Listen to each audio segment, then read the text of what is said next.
Bago magsimula ang dalawa sa ika-4 na palapag, ay naisip nilang nais nilang maging pinakauna na makatapos sa lahat ng palapag ng tore. Nakita nila na ang ika-4 na boss pala ay isang napakalaking pawikan. Subalit nakita ng mga Game Master na nakuha pang mag-relax ng dalawa sa ibabaw nito. Kumpiyansa ang mga administrator dahil napakatigas daw ng shell ng monster na nilikha nila, subalit nang magsimulang umatake ang dalawa ay pinuntiryan nila ang ilalim nito, kaya walang hirap nilang natalo ang napakalaking pawikan. Samantala ang mga guildmates nila Maple ay magkakasama na kinakalaban ang mga monster sa ika-5 palapag ng tore. Gamit ang kanya-kanya nilang mga kakayahan ay tagumpay na natalo ang lahat ng mga halimaw sa 5th floor. Saka naalala nila si Sally dahil alam nilang hindi nito magugustuhan kung anong meron sa ika-5 palapag. Subalit pagdating dito nila Maple ay ginamit lang nito ang atrocity para agad na matalo ang mga halimaw, habang nasa loob ng bunganga si Sally para hindi niya makita ang mga nakakatakot na nilalang. Samantala ang grupo nila Pain ang nangunguna sa tore dahil nasa ika-8 palapag na sila. Lumabas ang napakaraming mga halimaw, at habang taga-support si Frederica sa likod, ay ang 3 malalakas na players naman nila ang humarap sa mga ito. Subalit upang matalo ang boss ay inilipat ni Frederica ang lahat ng buffs ng dalawa kay Pain, na siyang tuluyang tumalo sa malakas na halimaw. Samantala ang grupo nila Mi na pangalawa kila Pain ay nasa palapag ng malamig na lugar, kung saan nilagyan lahat ni Marcus ng trap ang paligid para sa darating na mga kalaban. Nabalitaan nila Maple na nasa ika-8 palapag na pala ang grupo nila Pain, at nasa ika-7 palapag naman sila Mi, kaya mas ginanahan ng Maple Tree Guild.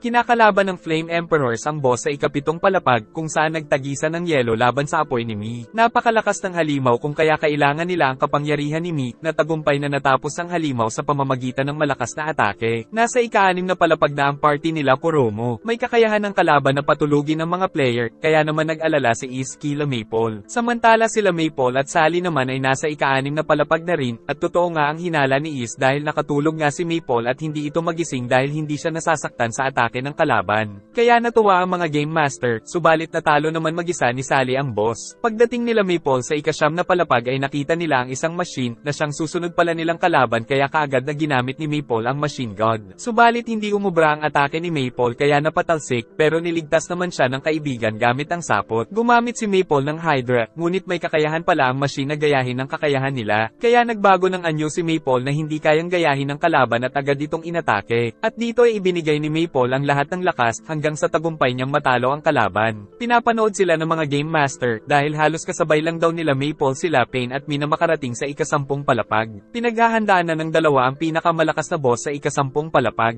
Agad itong sumugod at napatalsik si Maple, at hindi rin ito magawang mapinsala ni Sally dahil sa mataas na depensa nito. Ginamit ni Maple ang Machine God para tirahin ito, ngunit nakapunta ito sa likod niya at walang humpay siyang inatake hanggang sa manghina. Niligtas ni Sally ang kaibigan, at ang susunod nilang plano ay ang pahintuin ito sa paggalaw, sa kanila aatakihin ang pinakamalakas nilang atake. Kaya ginawa ni Sally ang lahat ng makakaya sa iba't ibang pamamaraan para lang mapabagal ang pagkilos ng final boss. Saka ito pinagyelo ni Maple at binalak na tapusin, subalit nagawa pang maglabas ng malakas na kapangyarihan ng boss kaya napilitan si Maple na gamitin ang atrocity bago siya masunog. Tapos pinadami ni Sally si Maple at sabay-sabay na tinira ang boss, nang makapunta ito sa likod at pinatay ang mga clone. Lumaban si Maple ng malapitan, tapos mula sa itaas ay inatake ni Sally ng malakas, pero nanatili ang boss na nakatayo at malakas. Sinalag ni Maple ang mga susunod na atake nito ngunit nasawi si Syrup, samantala si Sally ay lumapit sa boss at tagumpay itong natusok. Ngunit nang muling umatake ang final boss ay hindi na ito mailaga ni Sally, kaya pinuntahan siya ni Maple para protektahan. Tapos pinagyelo ni Maple ang paligid, at balak niyang mag-self-destruct, pero 5 segundo ang kailangan niya at mukhang makakawala ang boss bago ito magamit. Kaya tinulungan siya ni Sally na makulong ang boss kasama si Maple hanggang sa tuluyan na itong sumabog. Ngunit pagkatapos nito ay buhay pa rin ang boss, mabuti ay nailigtas siya kaagad ni Sally mula dito. Tapos sumugod si Sally, at dito ay tuluyan na nilang natapos ang pinakamalakas na boss sa ika-7 event ng laro. Ayon sa mga Game Master ay sila Pain ang naunang makatapos sa final boss, pumangalawa sila Mi, at pangatlo sila Maple. Naunang dumating sa base ang dalawa, dahil nauna pa nilang natalo ang final boss kaysa sa grupo nila Kuromo. Saka nasasabik na rin sila dahil ilalabas na daw ang level 7 world. Ngunit dahil kailangan nilang talunin ang nakakatakot na level 6 gate boss ay pumasok muna si Sally sa bunganga ni Maple. Nakarating ang Maple Tree Guild sa level 7 na isang malawak at magandang mundo, kung saan maaari daw silang makapagpaamo ng mga monster doon. Makikita sa syudad na kasama ng mga tao ang mga monster na alaga nila, ngunit pinaliwanag ni Dorazo na hindi lahat ng monster ay maaari nilang alagaan. Itinuro ni Dorazo ang mga pamamaraan para mapaamo ang isang monster dahil maaari daw nila itong makatulong sa pakikipaglaban. Kaya plano ng magkakaibigan na makakuha ng kanya-kanya nilang monster bago magsimula ang ikawalong event. Sinamahan ni Maple ang kambal para makakuha ng sarili nilang mga alaga, kung saan nang makita nila ang dalawang oso ay agad nila itong nagustuhan, ngunit mabagal silang tumakbo kaya hindi mahabol ang mga ito. Kaya umuwi muna sila para manghingi ng mga kagamitan kay Is na makakapagpabilis sa kanila, ngunit naubos na daw ang mga materyales kaya umalis mag-isa si Maple para manguha. Samantala ang kambal ay nagpatuloy sa paghahanap ng nakita nilang dalawang oso para gawing alaga, at nagpaikot-ikot ang dalawa para matalo ang mga halimaw na nasa paligid na siyang hinangaan ng ibang mga players dahil sa lakas. Muli nilang nakita ang dalawang oso kaya agad nilang hinabol ang mga ito nang makita na nabihag ito ng malakas na halimaw. Saka nabihag din sila ng mga ugat nito at agad silang tinapos ng nakakatakot na halimaw. Ngunit balak nilang balikan ito para iligtas ang mga oso. Nakakuha na si Maple ng mga shell na kailangan ni Is nang hilahin siya ng isang malaking pusit sa ilalim ng tubig kaya kaagad siyang nag-transform. Subalit muli siyang inatake nito at hinila pa papunta sa ilalim, at nang magising ay nasa loob siya ng isang kuweba, at muling inatake nito tapos hinigop sa loob. Samantala si Kasumi naman ay nakatanggap ng quest mula sa isang frog NPC, kung saan gamit ang bagong kapangyarihan ay agad niyang natalo ang mga kalaban. Subalit may bago na naman siyang kailangan talunin, ngunit hindi siya umatras kahit na malalakas at nakakatakot ang mga kalaban.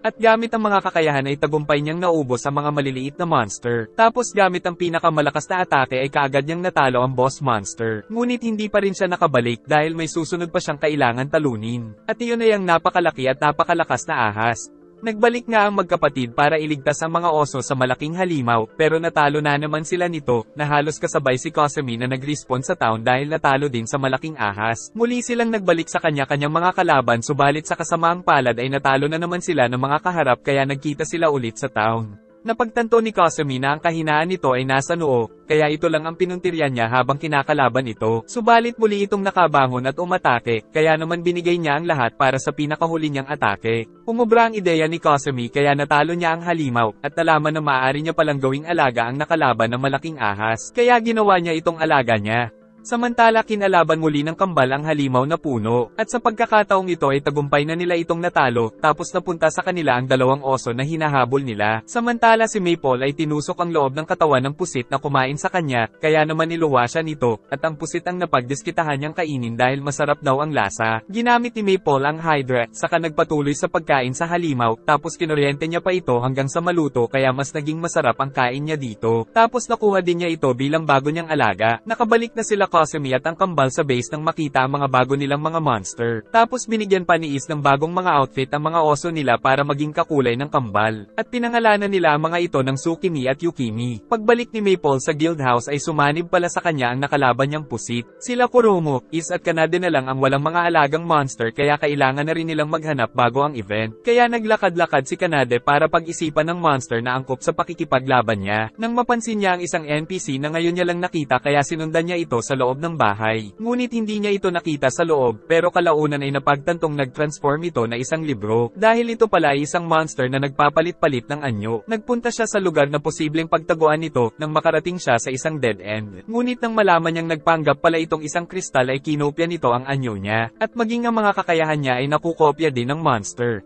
Ngunit mas malakas pa rin ang tunay na Kanade kaya tagumpay niya itong natalo, at ito ang ginawa niyang alagang monster na tinawag niyang So. Nagpunta si Is sa isang bar kung saan nakakuha siya ng pambihirang quest dahil kailangan niyang manguha ng mga materyales sa mapanganib na lugar ng mag-isa. Ngunit nakita niya sila Mi at Maple sa labas, kaya sinamahan siya ng dalawa sa pupuntahan. Tinawag ni Mi ang alaga niyang Phoenix, at ito ang sinakihan nila patungo sa destinasyon. At dahil sa bilis ay agad silang nakarating sa kuweba. Agad na kumuha si Is ng mga kailangan niya, habang sila Mi at Maple naman ay nagpalitan sa pagpuksa sa mga halimaw na walang tigil na sumusugod sa kanila. Nakarating sila sa pugad ng Fire Dragon, at kaagad na naghanda ang magkakasama. At dito ay ginamit na ni Maple ang bago niyang kakayahan ng mga galame ng pugita, na puminsala sa ulo ng dragon. Umatake ang dragon, kaya muling ginamit ni Maple ang mga galamay, tapos nagbigay ng potion si Is kaya mas lumakas ang kapangyarihan ni Mi, at habang sakay ng Phoenix ay unti-unti nilang sinalakay ang Fire Dragon hanggang sa matalo ito, at makuha ang materyales na nagmula dito na kailangan ni Is. Tapos ay mabilis silang nagpunta sa susunod na destinasyon. Samantala si Kuromo ay naghahanap na rin ng monster na gagawin niyang partner.